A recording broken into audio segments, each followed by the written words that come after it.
जय श्री राम। पिछले वीडियो में हमने देखा था कि माता पार्वती के जन्म की खबर सुनकर नारद जी हिमाचल के घर पधारे। हिमाचल के पूछने पर नारद मुनि ने माता पार्वती के गुण और दोष बतलाए, जिसे सुनकर हिमावन और मैना को दुख हुआ। पार्वती जी प्रसन्न हुई। फिर नारद जी ने कहा कि इसके लिए शिव जी को छोड़कर दूसरा वर नहीं है। अब आगे।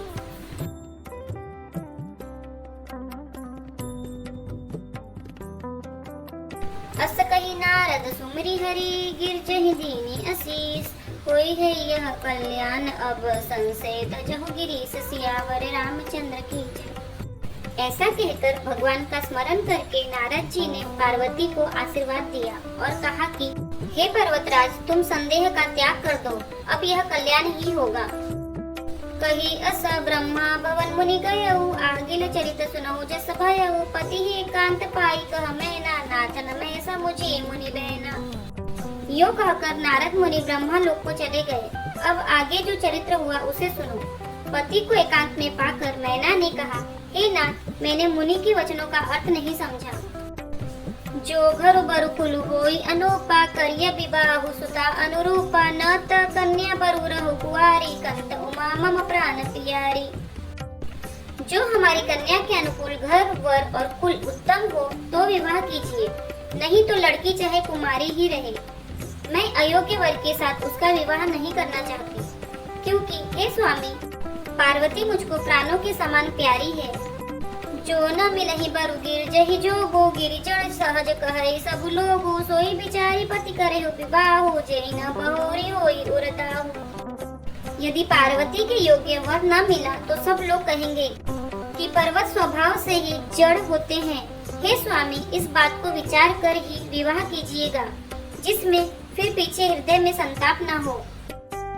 अस कहि परिचरण धरि सीसा, बोले सहित स्नेह गिरीसा, बरु पावक प्रगते शशि माही, नारद बचनु अन्यथा नाही। इस प्रकार कहकर मैना पति के चरणों पर मस्तक रखकर गिर पड़ी। तब हिमावन ने प्रेम से कहा, चाहे चंद्रमा में अग्नि प्रकट हो जाए, पर नारद जी के वचन झूठे नहीं हो सकते। प्रिया सोचु परिहरहु सबु, सुमिरहु श्री भगवान, पार्वती ही निरमयऊ, जेहि सोहि करिहि कल्याण, सियावर रामचंद्र की जय। हे प्रिय, सब सोच छोड़कर श्री भगवान का स्मरण करो, जिन्होंने पार्वती को रचा है, वे ही कल्याण करेंगे। अब जो तुम ही सुता पर नेहु, तो अस जाई सिखावनु देहु, करे सो तप जेहि मिलहि महेशु, आन उपाय न मिटहि कलेशु। अब यदि तुम्हें कन्या पर प्रेम है तो जाकर उसे यह शिक्षा दो कि वह ऐसा तप करे जिससे शिवजी मिल जाए। दूसरे उपाय से यह कलेश नहीं मिटेगा। नारद बचन सगर्भ सहेतु, सुंदर सब गुण निधि विसकेतु, अस विचारे तुम तजहु असंका, सबहि बाति संकरु अकलंका। नारद जी के वचन रहस्य से युक्त और सकारण है और शिव जी समस्त सुंदर गुणों के भंडार है। यह विचार कर तुम संदेह को छोड़ दो। शिव जी सभी तरह से निष्कलंक हैं। सुनी पति वचन हर्षि मन माही, गई तुरंत उठ गिर जा पाई, उमहि बिलु की नयन भरे बारी, सहित स्नेह गोद बैठारी। पति की वचन सुन मन में प्रसन्न होकर मैना उठकर तुरंत पार्वती के पास गई। पार्वती को देखकर उनकी आंखों में आंसू भर आए। उसे स्नेह के साथ गोद में बैठा लिया। बारहि बार लेती उरलाई, गदगद कंठन कछु कही जाए, जगत मातु सर्वज्ञ भवानी, मातु सुखद बोली मृदुबानी। फिर बार बार उसे हृदय से लगाने लगी। प्रेम से मैना का गला भर आया, कुछ कहा नहीं जाता।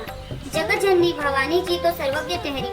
माता के मन की दशा को जानकर वे माता को सुख देने वाली कोमल वाणी से बोली, सुनहि माँ तुम्हें देख अस, सपन सुनाऊं तो ही, सुंदर गौर सुबी प्रबर, अस उपदेशु मोहि, सियावर रामचंद्र की जय। माँ सुन, मैं तुझे सुनाती हूँ। मैंने ऐसा स्वप्न देखा है कि मुझे एक सुंदर गौर वर्ण श्रेष्ठ ब्राह्मण ने ऐसा उपदेश दिया है। करही जाए तब शैल कुमारी, नारद कहा सो सत्य विचारी, मातु पिता ही पुनीह मत भावा, तब सुखप्रद दुख दोष न सावा। हे पार्वती, नारद जी ने जो कहा है उसे सत्य समझकर तू जाकर तप कर। फिर यह बात तेरे माता पिता को भी अच्छी लगी है। सुख देने वाला और दुख दोष का नाश करने वाला है। तप बल रचई प्रपंच विधाता, तप बल विष्णु सकल जग त्राता, तप बल शंभु कहे संघारा, तप बल से सुतरई मही भारा। तप के बल से ही ब्रह्मा संसार को रचते हैं और तप के बल से ही विष्णु सारे जगत का पालन करते हैं। तप के बल से ही शंभु रुद्र रूप से जगत का संहार करते हैं और तप के बल से ही शेष जी पृथ्वी का भार धारण करते हैं। तप आधार सब सृष्टि भवानी, करहि जाई तप असजिय जानी, सुनत बचन विसमत महतारी, सपन सुनायो गिरहि हकारी। हे भवानी, सारी सृष्टि तप के ही आधार पर है, ऐसा जी में जानकर तू जाकर तप कर। यह बात सुनकर माता को बड़ा अचरज हुआ और उसने हिमावन को बुलाकर यह स्वप्न सुनाया। मातु पिता ही बहुविधि समुझाई, चली उमा तब हित हर्षाए, प्रिय परिवार पति और माता, बहे बिकल मुख आवन बाता। माता पिता को बहुत तरह से समझाकर बड़े हर्ष के साथ पार्वती जी तप करने के लिए चली। प्यारे कुटुंबी पिता और माता सब व्याकुल हो गए, किसी के मुंह से बात नहीं निकलती। वेद सिरा मुनि आई तब सब ही कहा समुझाई, पार्वती महिमा सुनत रहे प्रबोध ही पाए, सियावर रामचंद्र की जय। तब वेद सिरा मुनि ने आकर सबको समझाकर कहा। पार्वती जी की महिमा सुनकर सबको समाधान हो गया। उर्धरी उमा प्राणपति चरना, जाय विपिन लागी तप करना, अति सुकुमारन तनु तप जोगु, पति सदा सुमिरत जेउ सब भोगु। प्राणपति शिव जी के चरणों को हृदय में धारण करके पार्वती जी वन में जाकर तप करने लगी। पार्वती जी का अत्यंत सुकुमार शरीर तप के योग्य नहीं था, तो भी पति के चरणों का स्मरण करके उन्होंने सब भोगों को तज दिया। नितनौ चरण उपज अनुरागा, बिसरी देह तप ही मनु लागा, संबत सास मूल फल खाए, सागु खाए सत बरस गवाए। स्वामी के चरणों में नित्य नया अनुराग उत्पन्न होने लगा और तप में ऐसा मन लगा कि शरीर की सारी सुध बिसर गई। 1000 वर्ष तक उन्होंने मूल और फल खाए, फिर 100 वर्ष साग खाकर बिताए। कछु दिन भोजन बारी बतासा, किए कठिन कछु दिन उपवासा, बेल पाती मही परई सुखाई, तीन सहस संबत सोई खाई। कुछ दिन जल और वायु का भोजन किया और फिर कुछ दिन कठोर उपवास किए। जो बेल पत्र सूखकर पृथ्वी पर गिरते 3000 वर्ष तक उन्हीं को खाया। पुनि परिहरे सुखाने उपरना, उमहि नाम तब भयु अपरना, देखी उमहि तब खीन शरीरा, ब्रह्मा गिरा भय गगन गंभीरा। फिर सूखे पर्ण पत्ते भी छोड़ दिए, तभी पार्वती का नाम अपर्णा हुआ। तब से उमा का शरीर क्षीण देखकर आकाश से गंभीर ब्रह्मावाणी हुई।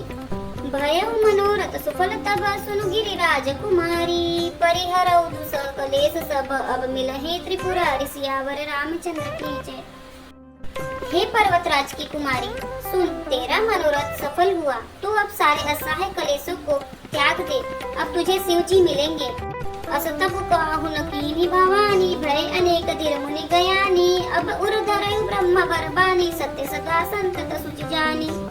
हे भवानी, धीर मुनि और ज्ञानी बहुत हुए, पर ऐसा कठोर तप किसी ने नहीं किया। अब तो इस श्रेष्ठ ब्रह्मा की वाणी को सदा सत्य और निरंतर पवित्र जानकर अपने हृदय में धारण कर। आवै पिता बुलावन जब ही, हट परि हरि घर जायहु तब ही, मिलहि तुम्हि सब सप्तरी सीसा, जाने सब प्रमाण बगीसा। जब तेरे पिता बुलाने को आवे तब हट छोड़कर घर चली जाना, और जब तुम्हें सप्तऋषि मिले तब इस वाणी को ठीक समझना। सुनत गिरा विधि गगन बखानी, पुलक गात गिरिजा हरिसानी, उमा चरित सुंदर मैं गावा, सुनौ शंभु कर चरित सुहावा। इस प्रकार आकाश से कही हुई ब्रह्मा की वाणी को सुनते ही पार्वती जी प्रसन्न हो गयी और हर्ष के मारे उनका शरीर पुलकित हो गया। याज्ञवल्क्य जी भरद्वाज जी से बोले कि मैंने पार्वती का सुंदर चरित्र सुनाया, अब शिव जी का सुहावना चरित्र सुनो। जब ते सती जाई तनु त्यागा, तब ते शिव मन भयउ विरागा, जपहि सदा रघुनायक नामा, जहाँ तब सुनहि राम गुण ग्रामा। जब से सती ने जाकर शरीर त्याग किया, तब से शिव जी के मन में वैराग्य हो गया। वे सदा से रघुनाथ जी का नाम जपने लगे और जहाँ तहाँ श्री रामचंद्र जी के गुणों की कथाएं सुनने लगे।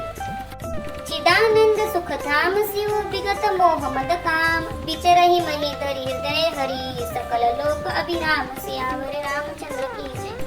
सच्चिदानंद सुख के धाम मोह मत और काम से रहित शिव जी संपूर्ण लोगों को आनंद देने वाले भगवान श्री हरि को हृदय में धारण कर भगवान के ध्यान में मस्त हुए पृथ्वी पर विचरने लगे।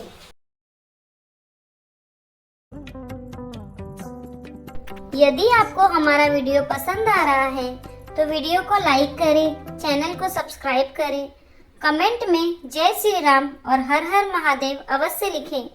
जय श्री राम, हर हर महादेव।